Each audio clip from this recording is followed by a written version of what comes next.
Well, hello, everybody, and welcome to another episode of the Weirdly Magical podcast. And today we'll be talking about the Aquarius new moon that is on January the 24th. But before we go into that, we'll do quick introductions. So, Jen. Hi, everyone. I'm Jen Duchenne of jenduchenne.com. I am an Akashic healer, mentor, guide, teacher, and creator of the Illuminating Journey cards. I'm also a numerologist. So I help my clients to understand who they are on a soul level so they can activate their free will and live with wild abandon. Awesome. And I am Louise Eddington of Cosmic Owl Astrology. So I am the Cosmic Owl, and I am a soul astrologer and author of 2 astrology books now. My second book, The Complete Guide to Astrology, Understanding Yourself, Your Signs and Your Birth Chart, is available for pre-order now or Kindle download. The physical copy is actually going to be released on the 28th, just after this new moon. And I help my clients to look at things differently. I ask them the right questions through the tool of astrology to live in deep self-awareness and self-acceptance. And okay, on to the new moon. Well, first we pull cards before I go into the details. So, Jen, let's have a look at your card. So I pulled from the Illuminating Journey cards, and I got the 29, or we got the 29, Soul Portal. I find that really fascinating considering this new moon and the time we're in. Of course, this card is what some people consider the dark card of the deck, which is kind of the deeper card. Some people think it's connected to Venus. It has time clocks on it. It has this ancient tree. It also has a portal, this idea of going into travel, which is very Aquarian, actually, if I think about it. And there's like the Mad Hatter, or the hat and the crow and the mirror, or the raven. So there's a lot of energy about traveling. There's music. It's a lot of energy about traveling into the sense of wonder, the mystery of life, what is possible when we let go of what is expected and we follow the muse or the music of our soul. I actually see it as soon as you held it up. I was like, it's very Aquarian, really, because yes, it's an ancient tree, but there's a lot to do with kind of ancients with Aquarius, and the tree has all these branches all connecting, and to me that's very Aquarius. And it has an owl sitting on a bench, so of course I love the card. And it's kind of looking at this bigger wisdom, I think, with the eye and the owl and the clock. It's very magical card indeed. It is, and the figure in here is very still, as if in devotion or kind of meditation. I don't know if you can see the figure here under the tree. So very much about being open to anything, right? Open to the sound, to the energy of what is being and what could be. Beautiful. I love that card. Yes. I don't remember seeing it before, but that's always how it goes, isn't it? And I know I did that class with you on the cards, but for some reason.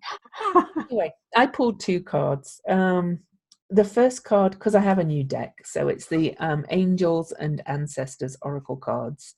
And that's the box for anybody that wants to know it, by Kyle Gray.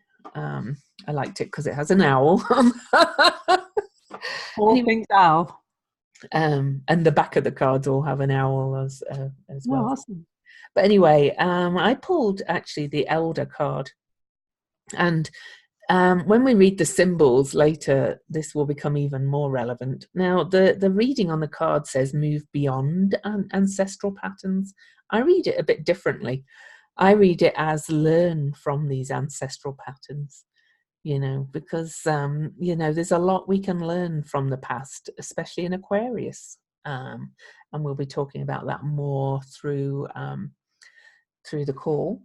And I also pulled a tarot card from my favorite deck, the Toss Tarot, that I always use. And that's Defeat, the Five of Swords. Now, as always with the cards that's seemingly negative, it's about fear. And so this, it really is about fear of history repeating itself and things.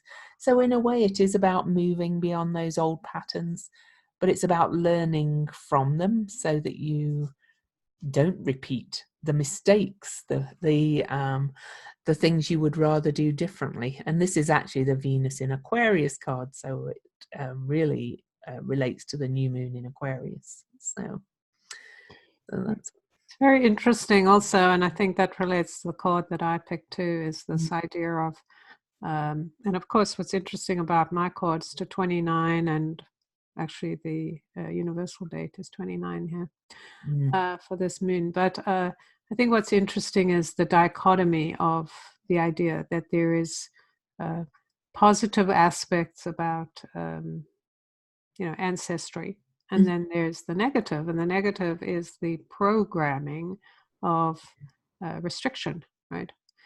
And the positive is the pattern of what do people call ritual, that is so powerful. When you have ritual, when you go back to the roots of things, right? Like the roots of the tree.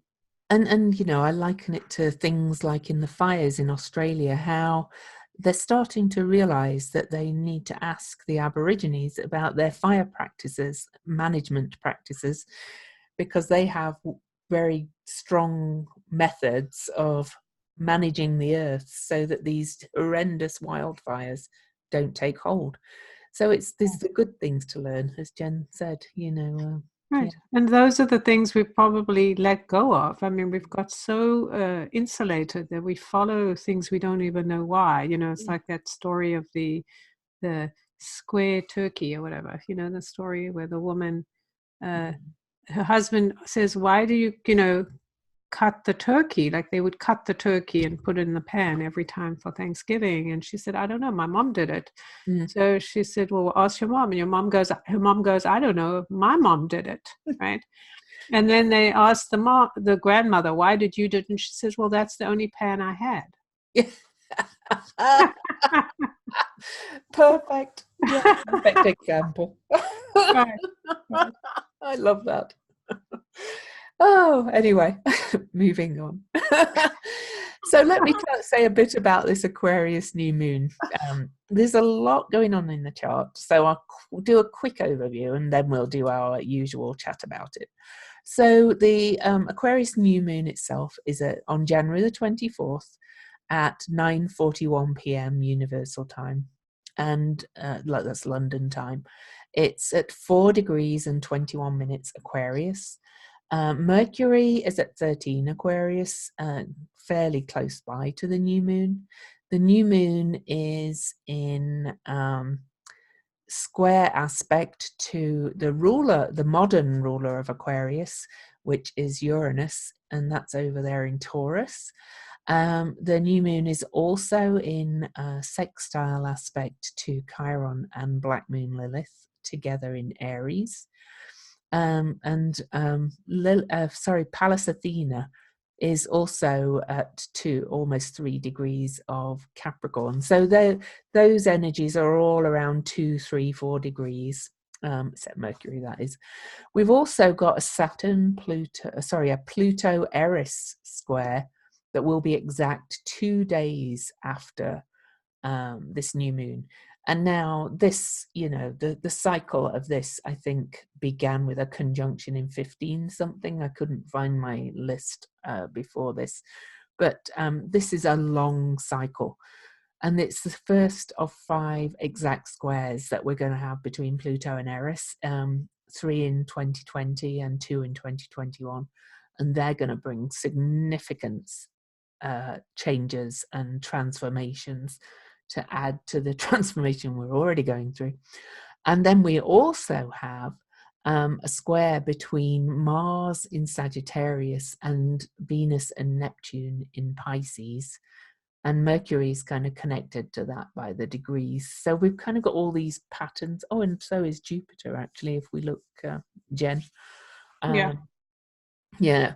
So we've kind of got all these lineups. So first at 2, 3, 4 degrees, then around 14 degrees, and then this massive square between Pluto and Eris at 23 degrees. So we'll be talking about all of that. So, Jen, take it away. I just realized I was looking at the wrong map. Oh my God, where is it? Okay, so yes, so amazing lineup of things.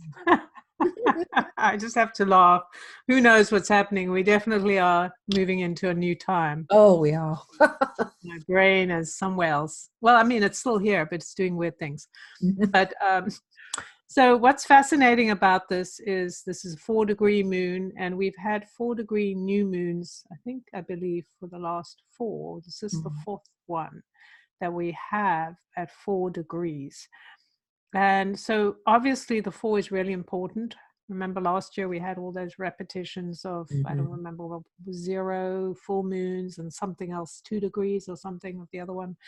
But 4 degrees, so very important here. Also because we're in 2020 and 2 + 2 is 4. So we know the 4 is highly important.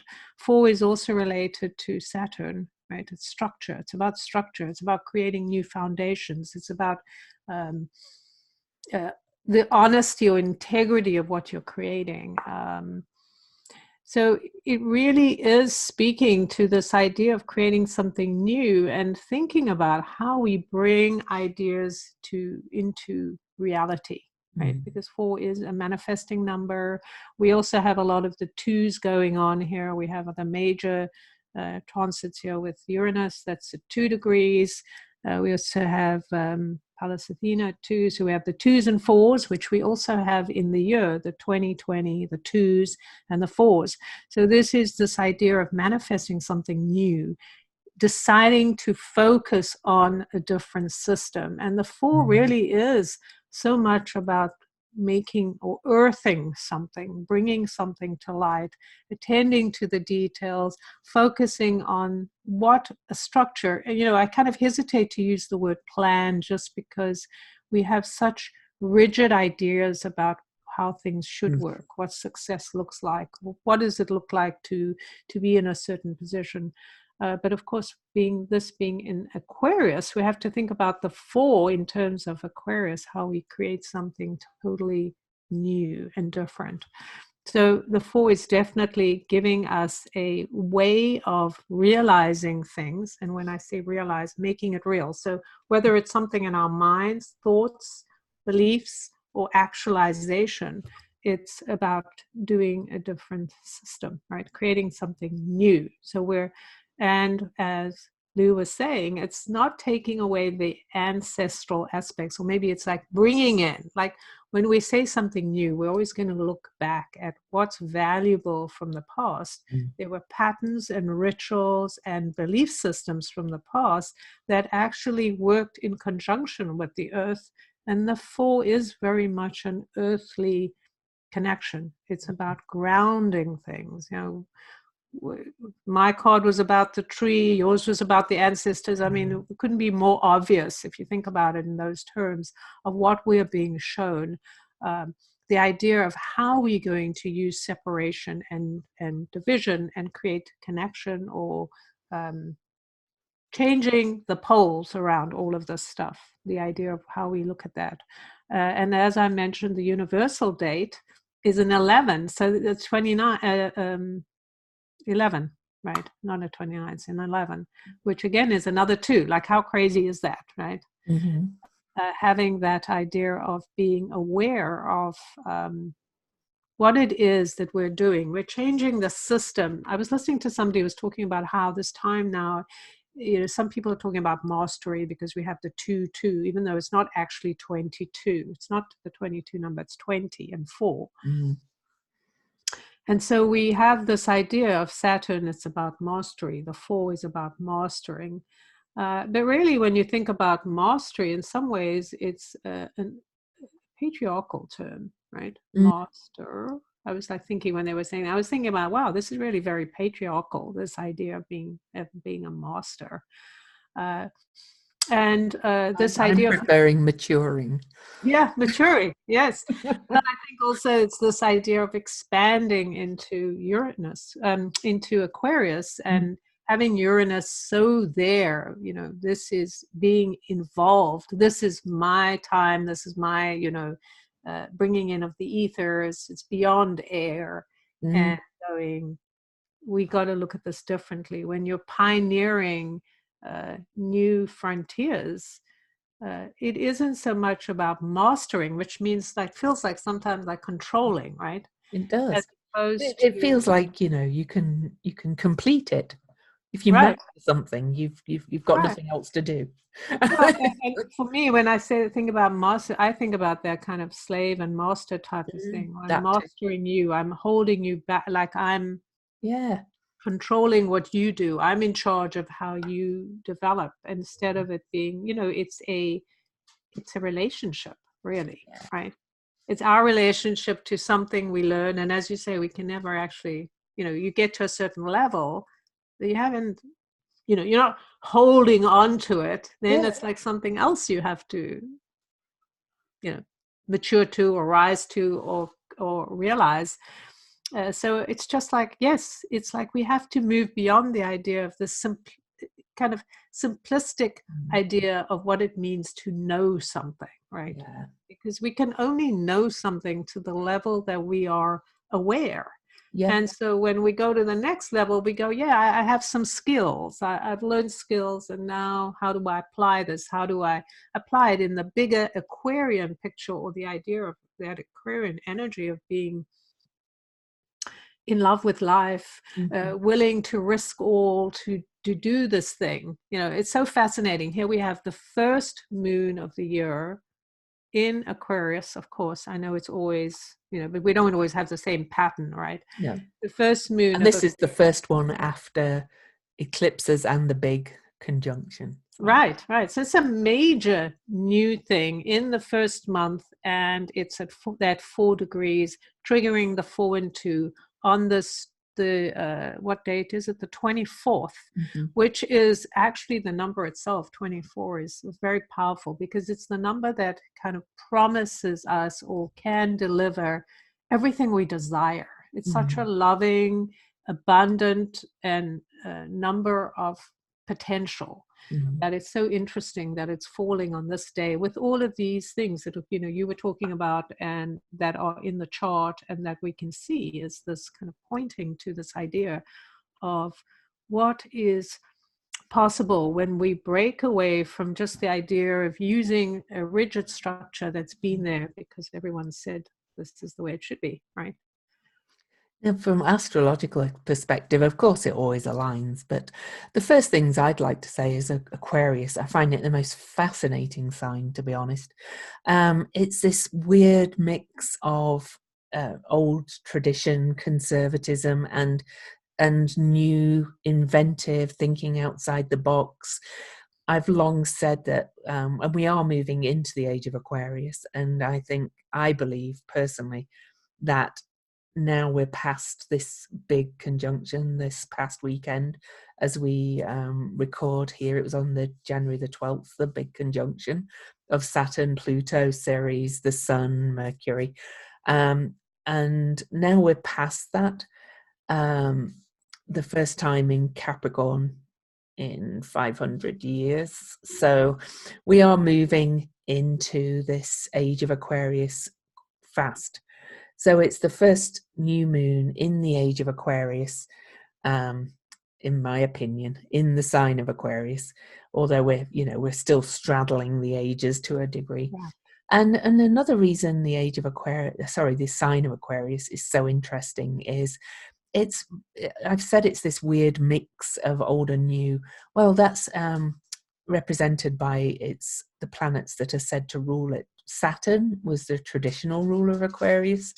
And that's always seen as, well, I'm trying to move away from some of the harsher words for Saturn, because really in its essence, Saturn is the wise elder, going back to the elder card that I pulled, and learning from the wisdom of elderhood. And then with Uranus is about breaking free and inventive and thinking out of the box. I mean, there's a reason why astrology is said to be ruled by Aquarius and Uranus, because as Jen said, you never kind of reach it. And astrology is kind of this bottomless pit of knowledge, of a big rabbit hole of information. I always say I learn something new every day as an astrologer. There's always some new little nugget to pick up. It's just like the universe is limitless, so is the potential knowledge to learn. So you never have that lid of mastery, as Jen said. So perhaps this new moon itself is breaking away from this idea of mastery and that we're ever done, and that we know and can control, and I have the knowledge. I had an experience this very morning on Facebook of this old white guy telling me I was not prepared to listen to somebody that knows better than I do, and somebody that knows more. And I was like, whoa, really? And he was telling me he knew more about something I posted, a post by a friend of mine who's actually a Native American. And he was saying he knew more than her because he knows about Native Americans. And I was like, you know more than a Native American about being a Native American. Anyway, it's that kind of, the patriarchy we're being broken free of. So, of this, like, I have this complete knowledge, and anything that's different is like not right, kind of thing. You have to, and it's like the college courses, who decided that this college course was a complete teaching. Even like doctors, when they don't learn everything. There's not a lot of allopathic doctors know nothing about holistic medicine, and there's always more to learn. So it reminds me of mind mapping. It reminds me of just adding in new bits of knowledge, taking it all in. And the fact that Mercury's near the new moon, of course, Mercury ruling the mind, kind of indicates that we are being asked to really free our minds of the old ways and thinking we know everything. So, to a great degree. Then the aspect to Uranus adds to that. And Uranus in Taurus is about our values, and about the earth and all the manifest world. And then the aspect to Chiron and Lilith at 2 and 3 degrees of Aries is bringing in some wildness and some healing and some of the medicine man, shaman kind of energy as well into all of this. It's a fascinating new moon, and I find it very interesting and exciting. I think it's going to be kind of anxious. I think a lot of people are going to be really restless around this period with these aspects. Kind of getting up and expending some energy, and maybe having a good long walk, or maybe even getting up and dancing around the period of the new moon would be good, because your mind's kind of going to be all over the place. It's going to be a bit edgy, to my mind.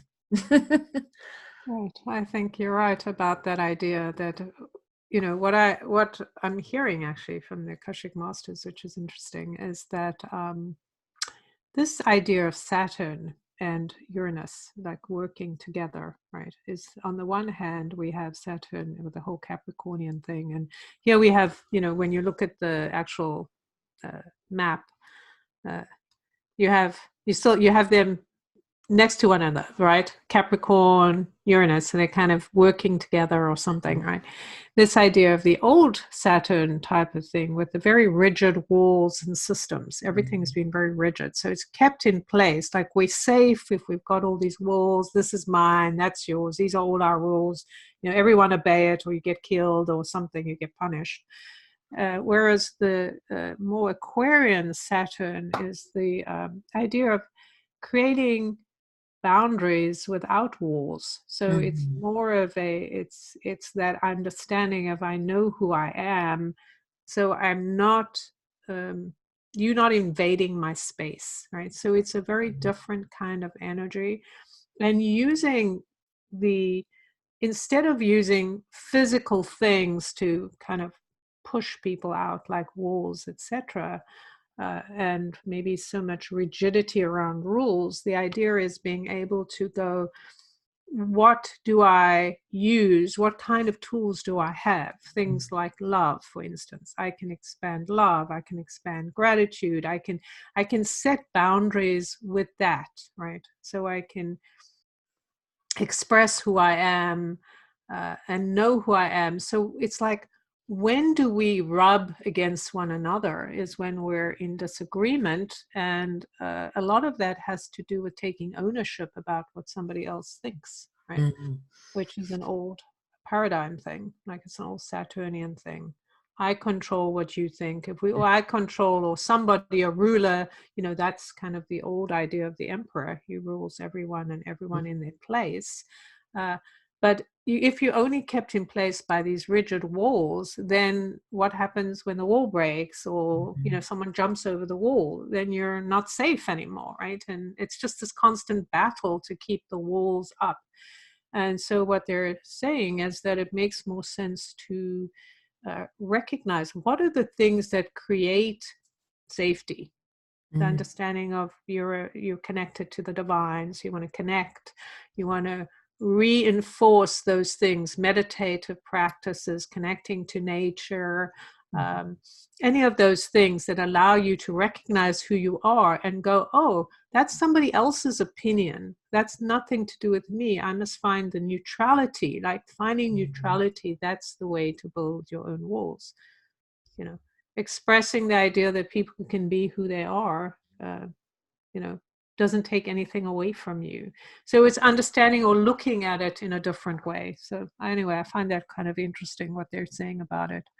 That kind of reminds me of I mean, I agree with everything that the masters are saying, you know. I think we're being taught to create our own boundaries and move beyond the walls of the old structures and institutions for a start. Right. And what's happening with the royal family, and Harry and Meghan is a perfect kind of example of it. You know, not that I'm not that interested enough to go and look at their charts and things. I'm not well, I haven't got time to look at everybody's charts on my life, but you know, just the symbol of what's happening right now in the collective energy. You know, they're breaking out, and the royal family is having to create these new boundaries and break down some old walls of the institution, to shift with these people that are saying, no, these are my personal boundaries. I'm not going to live that way anymore. Not going to live in the square pan, right? Yeah. So I'm going to do my own thing. And then everyone else, and that's such a great example. I mean, I'm not a royalist. I don't follow the whole thing. I'm not either, but it's right. It's fascinating to look on the bigger picture. Any of these things that are happening around us, that we get to see, how does this relate to me? Or what is this teaching me? What do I need to know from this experience? And you could say this is like, you know, looking at the royal family. This is like any family, right?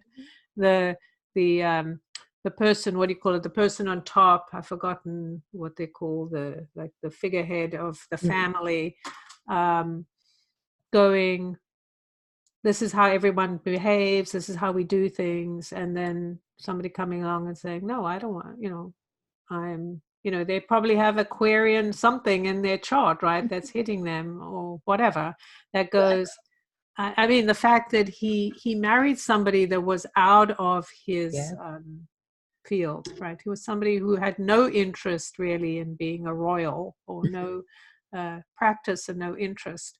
Whereas the other son, I've forgotten his name. William. Yeah. William, married somebody who he wasn't exactly, but she was very close to, right? Yeah. Fitted into the thing. And this is somebody completely outside of it, wanting something completely different, who's had a completely different life, right? Yeah. I've been able to go around and do whatever I want.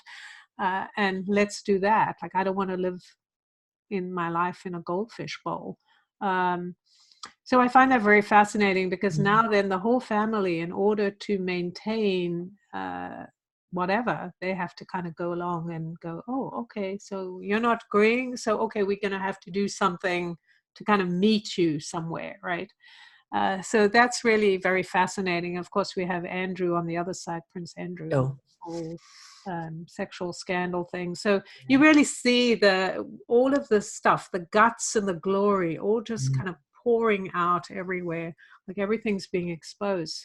What's so fascinating to me about this whole Aquarian thing is that it is about, the humanitarian aspect of us. That means the humanness of who we are, the individuality. We've got to express ourselves. We want to be explorers. We want to try new things. We want to use this idea of energy, like all these different divination tools, the Akashic records, like you were saying, the astrology, numerology, the cards, healing, right? The cards, healing tech, they all come through Aquarius, because this is all triggered by ether, which is the fifth element. So even though we call it air, it's actually, a higher level of air. It is. And realizing that this is all about bringing in things that we know work. Like science is catching up with all of these things and going, oh, all these people have been talking about this energy. It actually works. It's true. We are all energy. We are all stardust. We are all these things. And so all of us are going, wow, I can be individual. I can express who I am.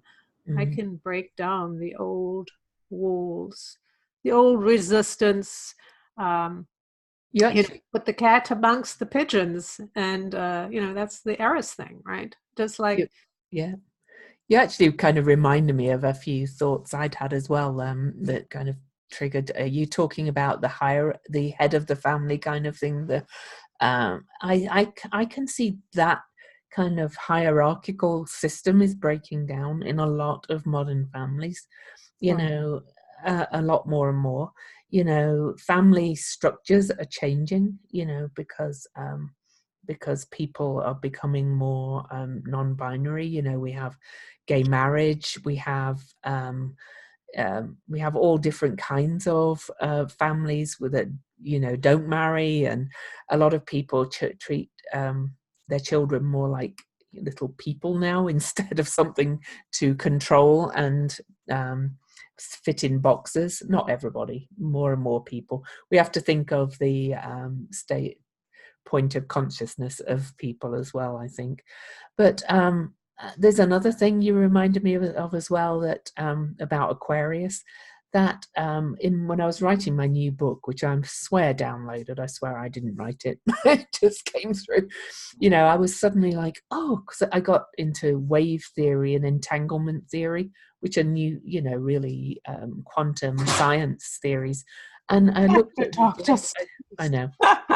I looked at the right point, like something's happening. Okay. No, I start talking about something really like woo, and anyway, the symbol of Aquarius is the waves, and I kind of figured it's wave theory. It's like Aquarius is wave theory. We are realizing that children are not like this thing to be controlled. The earth isn't this thing to be controlled.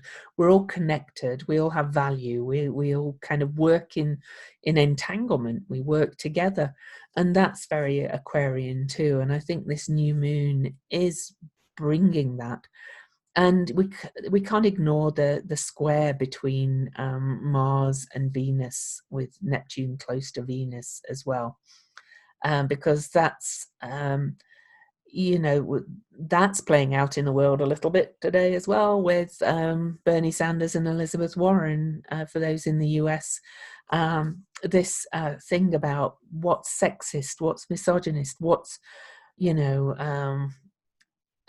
got to support women for the sake of it. Who cares what their policies are, and all this kind of gender dynamics anyway, you know, they're all playing out. And I think this square off in this chart for the new moon is in the signs of faith and belief and trust. It's kind of going to break down a lot of the boundaries, there we go with that word again, about what we believe about gender dynamics. I really think so. And especially with Neptune involved as well. Neptune dissolves. I kind of think, you know, a lot of this third wave feminism and things like that is dying. People are again starting to realize we all have everything within us. You know, it's not just about what gender we were born as. It's far more than that. You know, Right. You know, there is undoubtedly, of course, you know, I've been fighting sexism all my life because I was born into a very patriarchal household. There is still, you know, women have a harder time, but I think a lot of it, women have kind of lost the way a little bit in some areas of feminism because they're trying to be more like males and live in this male patriarchal structure and really kind of be that way instead of creating a new structure and coming together to do it. So Right. Well, you know, I find it very interesting what you're saying. Yeah, absolutely. All you're saying is very true. This idea of the expansion of our idea of what is male and female, or whatever it is. For me, I think what's so fascinating, of course, we have Venus at 13 degrees, and we also have Mercury at 13, and 13 is the divine feminine. So that is highly significant. And of course, with Venus being in Pisces, there's that connection to the spirituality, to the expansion of being female, or whatever, you know, the idea of us, that feminine, loving, intuitive part of ourselves, and the part of Mars, which is the fire, the activator, right? That's the seed that gets us going.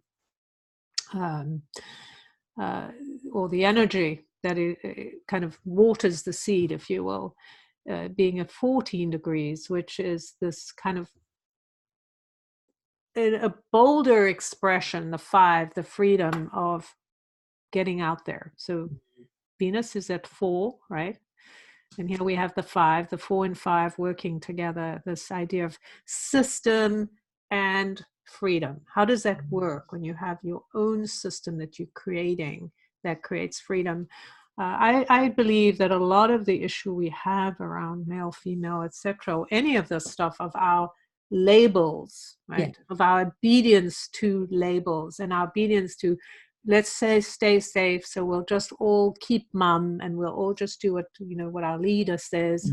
And that is just a ridiculous way to live. Like, we've lived that way, but it's not a harmonious way. It's not a way that we could ever grow from, because we're being stunted. It's also the, you know, the Aquarian aspect. We have those two, right? The extremes. The one is being tribal and loving and accepting and allowing individuality. The other is control, right? Yep. We always have the two opposites.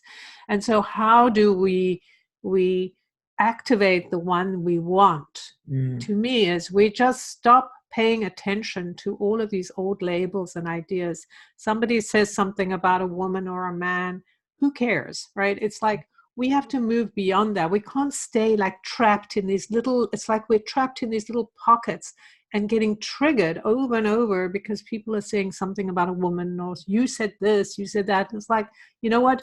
You said whatever you did, I'm doing my thing. Like, I don't care. I'm not going to be restricted by the belief system that a woman lives here or does this. Because we've got plenty of examples out there of women who have broken through the glass ceiling, who've done things, who didn't care about labels, right? So I think when we pay attention, it's like we're giving our obedience to labels, to what other people think of us.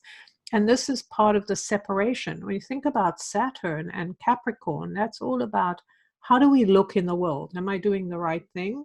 And then when we're moving here to the Aquarian aspect, we're going, I'm too busy going ahead, like pioneering. I'm not looking to see what anyone else thinks about me, right? And I think I think the glass right? ceiling has the potential to disappear under all of this, though, because Mhm. the crazy hierarchies that we've got now are being smashed, Right. and there won't be a glass ceiling to smash, because what's the meaning of success is different, is changing. The meaning of what it means to be abundant is changing. To be wealthy is changing. Thank heaven. Absolutely. Absolutely. I mean, we're being stripped of all the things that we have put as values that we individually don't value, right? Yeah. We are now at a place in our world, in our lives, where we have real things to focus on that are causing us to go, I don't need all this excess that I've kept around me to feel safe, because it's not working. The world is heating up, all this stuff's happening. I don't have time or the luxury to worry about all of this and kind of nitpick around it. I really have to be more focused on what is it that I want? What do I want to pioneer? What do I want to create? Who do I want to be? Like, how do I connect to my individuality, my inner truth, my connection to the earth, my connection to the divine, as opposed to the great mother and all of that? And what's my version of being feminine or masculine, right? Yeah. As opposed to what is somebody else saying? Here's this cardboard, like, giving me a figure and all this nonsense about who that is. I was reading this person's, who's quite successful, I think, who coaches women to kind of serve their king, the male. We have to, like, honor the male and all that thing. And, it makes me want to vomit, because I'm not that kind of female, and fine that she is, but don't tell everybody else they have to be that way as well. It's like, right. But then you can take the other aspect, which I do actually believe that personally, I think we should honor both the male and female. So, be king and queen, and that's totally fine if that's the way you. Yeah, it's not the way she was saying it. So. Oh, okay. Well, that was kind of hard to go. But I also think this idea of just kind of moving past. I think we have to get to a place where we're just moving past the distraction of somebody else's trying to catch us in their trap, right? Everybody come into my trap. I know the answer. Because no one knows the answer for us but us, right? Exactly. So, and of course, you need to do clearing, getting the information to help yourself, right? I'm not saying that it just happens because you decide. Of course it doesn't. But it is about taking action in the right way. And to me, this whole idea of this energy of Mars here, with this, besides our grouping, is with Mars and Venus, is what is that relationship? How do the two meet? What's the perfect point for our personal experience and us as a planet, as a group of people? How do we want to be honoring those characteristics? Right? I mean, because the truth is that we're actually all born, I mean, our what do you call it? The actual seed is female, right? Everyone comes from a female seed. We all begin as females. So females are, technically dominant, right? And we've talked about that, the idea that the energy or the divine speaks through the female, right? That's our intuition. Is we don't get spoken to through our action. We get spoken to through our intuition. But men have that in them too. What? But those men have that side those too. are in male bodies, I should say. Right. I mean, men have their feminine side. Some of the most successful men are those that, when they interview them, they're always people that follow their instincts, right? Yeah, exactly. I had a feeling why I wanted to do this. People who have a dream, that's their instincts and their connection. They're not listening to the ordinary. I mean, we can just look at Greta Thunberg.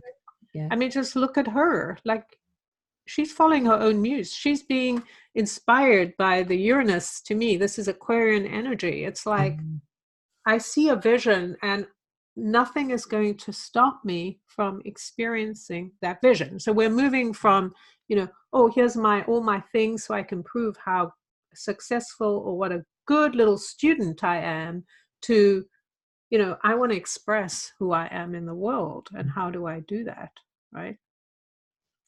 I'd love to quickly talk about the Pluto Eris square, because it's going to be so important over the next 2 complete years.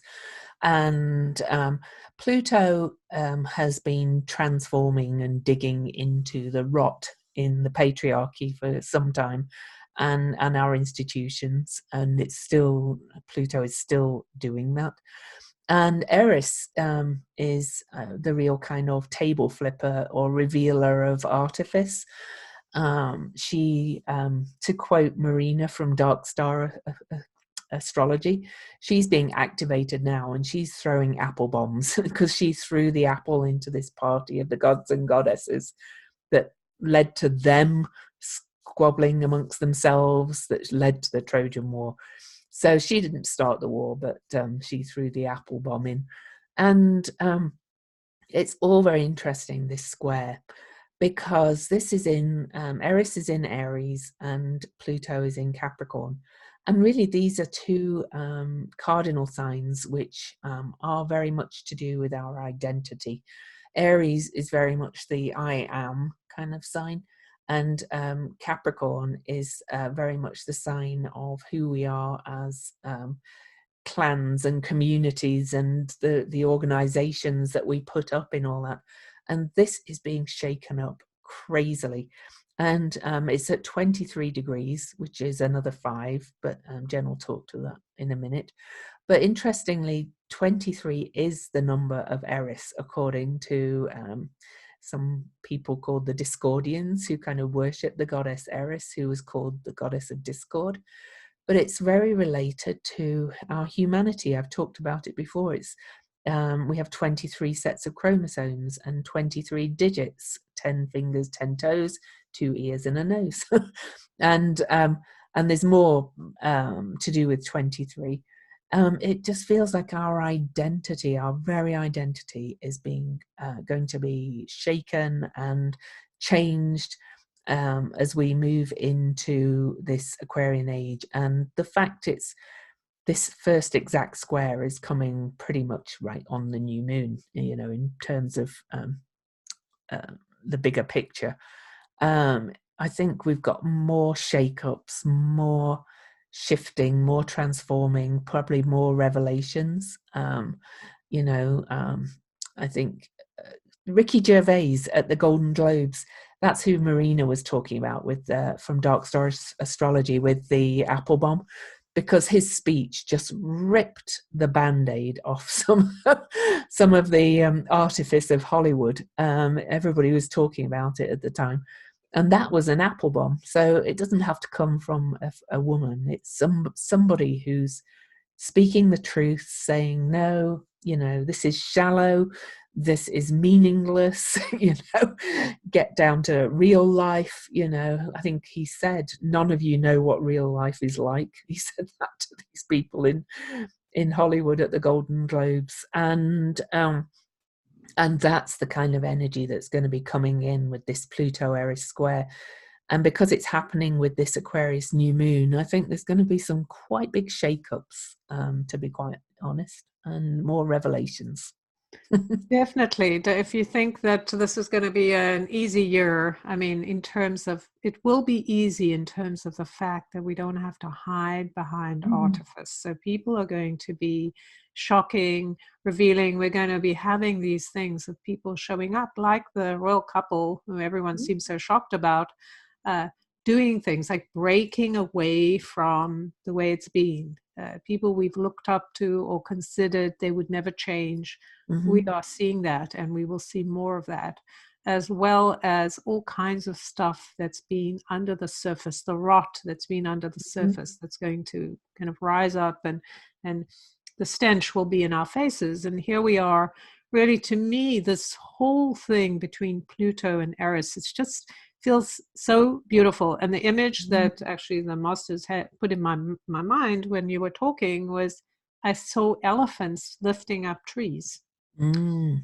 And I was like, oh, that's an interesting vision, right, of what we're going through. Is this complete, like whatever elephants do when they're traveling through land, as whatever's in their way, they just move out of the way, They right? they literally pull them up by the roots. Right. They Yeah. completely pull them up the roots and they toss them away. So it's like whatever's in the way is being moved out of the way. So, remembering, as scary as it may be, that this is an opportunity to move forward. It's like that thing in the Bible when Moses parted the waters, for the whatever, Yeah. to go into the, to leave the kind of the prison they were in. And it's that same thing. We've been given that opportunity to go into towards the land of milk and honey. What are we doing? Are we focusing on, like they did in the Bible story, of getting stuck and going back to the old ways of worshiping? Oh, we're unsafe, we got to go back. Or are we going to keep going? What else is there, right? What is the thing I haven't seen that's available to me? And 23 is this number about that, actually. It is considered the most powerful number in numerology. And part of it is because you have the 2 and 3 together, right? They make 5. But also it's about us learning that, yes, we have fear. We've been conditioned to not reveal who we are, not to follow our intuitive promise. And this number is about following that. It's about following what we believe in and doing the thing, like being the sovereign being in our own right, even though there will be consequences, even though people will not like what we do, even though people will call us names and say all these things. It's like, it doesn't matter. We have to have that, that kind of elephant mentality of going, this is where I am, this is what I'm doing, this is our time, right? This is our time to lay new foundations and, right? And it kind of reminds me of that defeat card that I had, which is actually the fear card. It's like, look at all this stuff behind it. For those that aren't looking, it's kind of diamond shattering that glass behind it, shattering those old perceptions. And but we've got to move beyond that fear. And I always think back to a teacher I had once, and I think you worked with her as well. We did some work with a person who used to talk about feeling the butterflies of fear as excitement and letting those butterflies kind of fly. And the more you can kind of visualize that and not get stuck in this fear and wanting to retreat back into the old. We're seeing that retreat and move forward thing playing out in politics, with Biden going, we've got to return to the soul of this country. And there's Bernie Sanders going, we need radical change. This is like right. Yeah. It's actually kind of funny because they're both talking about the same thing. I mean, when I hear the phrase, it's the same thing. They just don't have the same willingness, right? I mean, Biden wants to stay safe. He wants to be who he are. He doesn't want to change. He just wants all of us to go back in our boxes, which is not going to happen. To this mythical.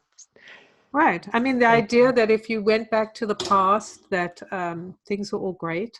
I was talking to a friend yesterday and they were like, well, they were asking me, I hadn't seen them in like 10 years. And they were like, how did you, change and everything? And they, of course, have changed too. And I was talking about my journey and they were like, don't you think about, like, what if you had known that stuff earlier? And I was like, well, it doesn't really matter because you didn't. Who cares? I wasn't there. I'm here now. Right? Right.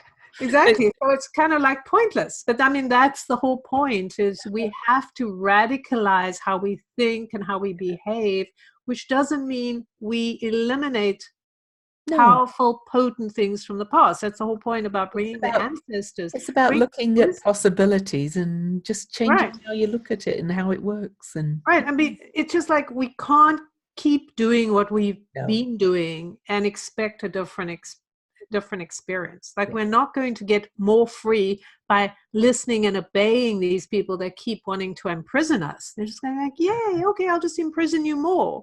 And you can also never recreate old experiences. They're always going to be different anyway. So it's all kind of this mythical kind of safety. Right.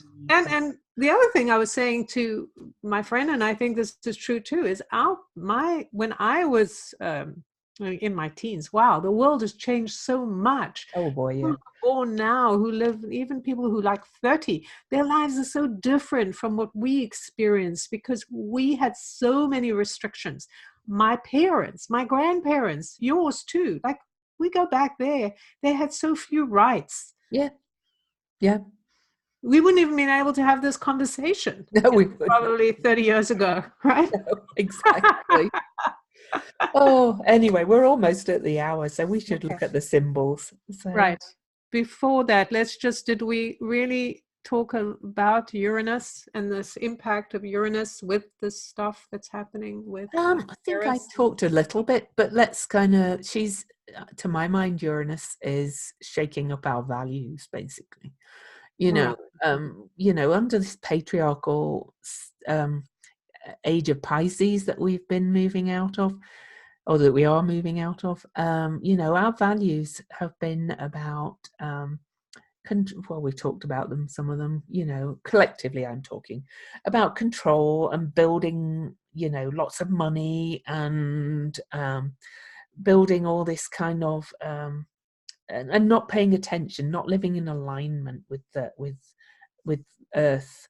And Venus rules Taurus, so my essence of Uranus in Taurus and aspecting the new moon is that we're being asked to really get in touch with what our core values are, and to shake up the old perceptions of that. So right. I was just thinking how we've been a world of acquirers. We've been acquiring things in order to fill ourselves. Yeah. And now it's time to really strip down to what can we travel light with? Because if we're traveling to the light or to the lightness of who we are, of our being, and we're allowing ourselves to become explorers and pioneers and to express ourselves in new ways, using technology to actually reconnect with each other, using the power of love, the power of our breath, our voices, the things we really want to experience as humans, as souls in human bodies, all the things we can't do as spirits, all the things we wouldn't be able to do without the spiritual energy in our bodies.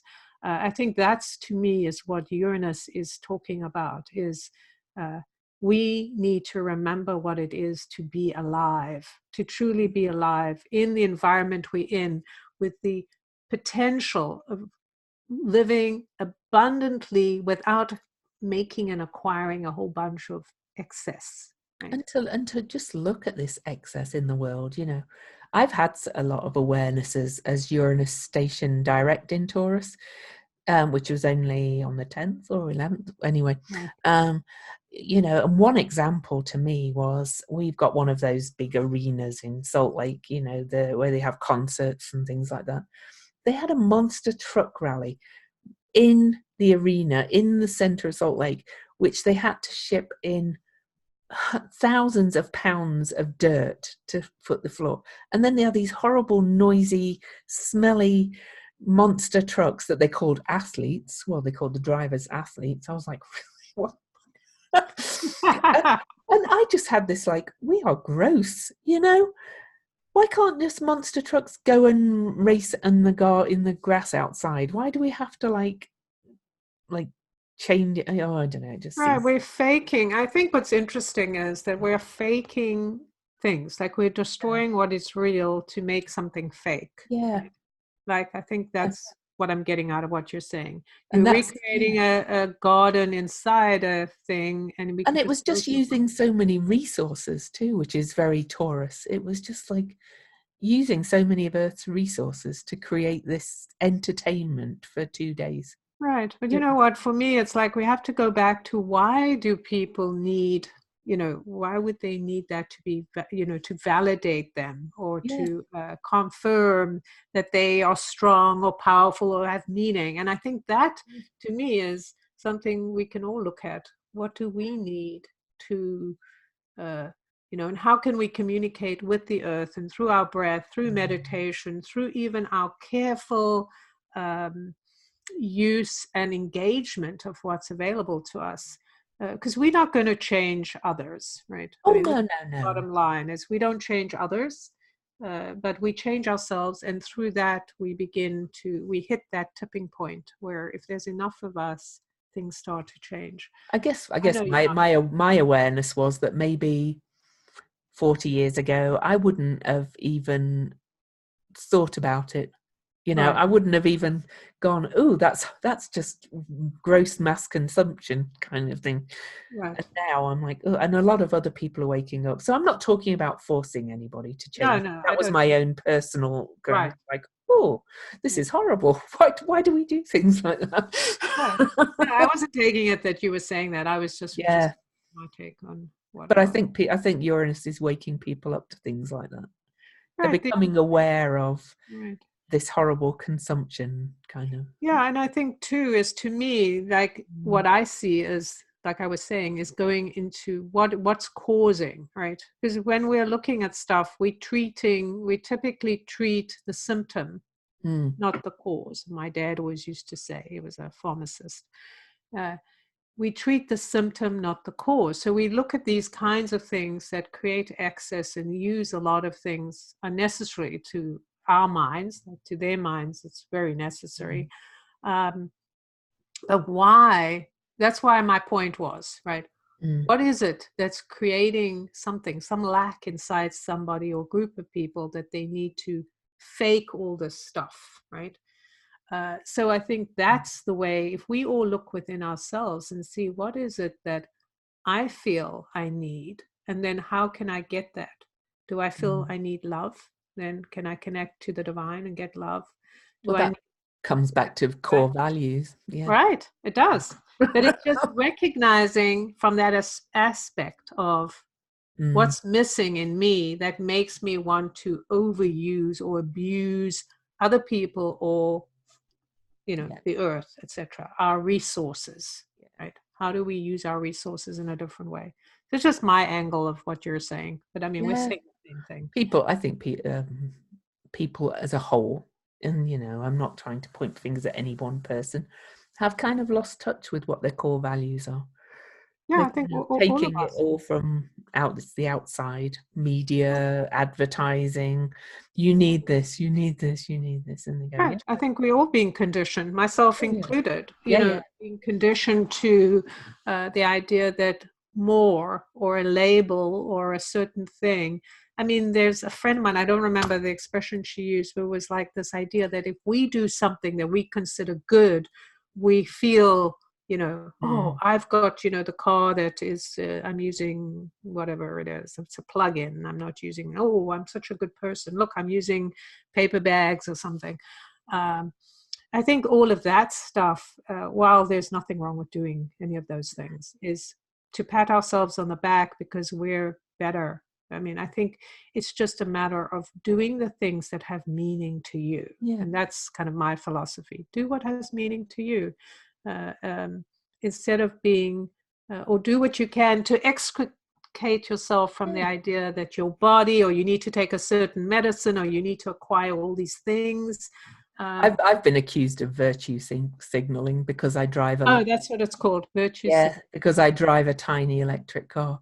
I just felt I didn't need a big gas guzzler anymore, and I didn't want to be pouring pollution into the air. That's great. You're doing it for the right reasons. It really doesn't matter. But I think we have to be. But no, there are people who. Right. But my point is, we have to be careful that we're not pointing at, we're pointing at people for doing things, and we're doing it. Yeah.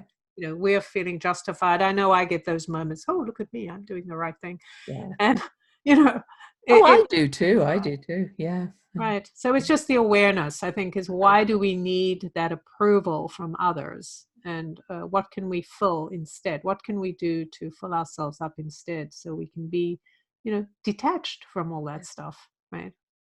Yeah. Right, let's do those symbols. Yes, indeed. All right. Am I going first? Yeah.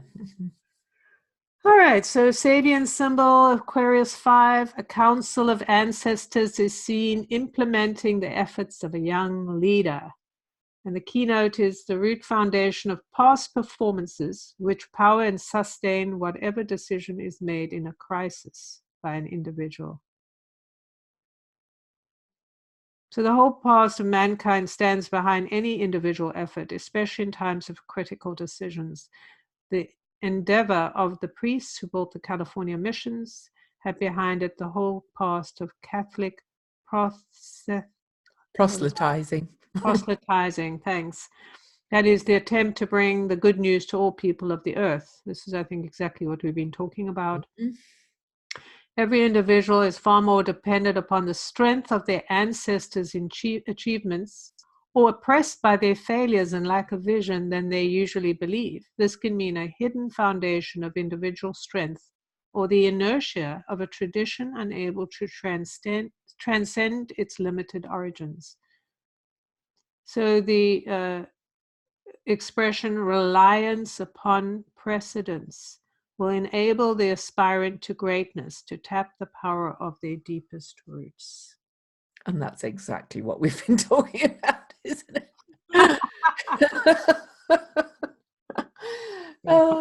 I don't know if we need to kind of talk more about that one, because it's like you can't make this up. So the Chandra symbol is humans worshipping an obese nature goddess. The feminine is the most ancient and the most futuristic of source energies. It is far back and near forward, either or both ways, in source wisdoms or in awakening vision. You cleave to the mother for inspiration, guidance, and sustenance. Your whole heart and soul are given over to the lineage of those who know and serve the goddess. An evolutionary return on the next spiral to a fresh individual discovery of just how to follow the divine feminine within earth expression, moving into innovations, breakthroughs, epiphanies, living for these, and in the stream of a whole new world coming into being, right in the center of what is vital and pivotal must come out. You feel synchronized with the collective, riding the crest of the wave, knowing and remembering what living in the earth is truly all about. Well, that to me speaks to what we've been talking about as well. You know, we've talked about you know, feeling the connection and the entanglement and you know, getting down to the core values, which is what living in the earth is truly all about. And you know, we are the divine feminine in earth expression has been pushed out under the institutions we live under, and we need to bring it back in, and that doesn't mean pushing out the divine masculine. Yeah, and in fact she's coming back in, and I was just thinking, we didn't talk about it, but we did before, which is the Chiron, bringing in the healing aspects of those things that we just talked about, the fact that we have ancestral or divine feminine issues that need to be released. Well, I love that he's conjunct Lilith in that chart, because Lilith is the original female, you know, right? or So it Eve. couldn't be more perfect, right? Couldn't be more perfect to have this loving energy, healing, the potential of allowing ourselves, knowing we're going through all this because it's helping us heal those wounds. So beautiful. It is. So happy new moon to you all. I think it's going to be pretty amazing. I think it's going to bring some very big awarenesses, though, to a lot of people. So, right. Jen, any last words, or how can people find you? Or last words? Just the last words of Jen Duchenne? No. in this episode.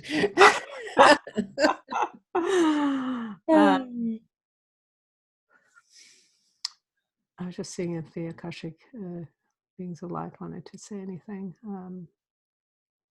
Yeah, what I'm hearing is just hold strong. Like, this is a time to really hold strong or cleave strong to the essence of who you are and what you believe in.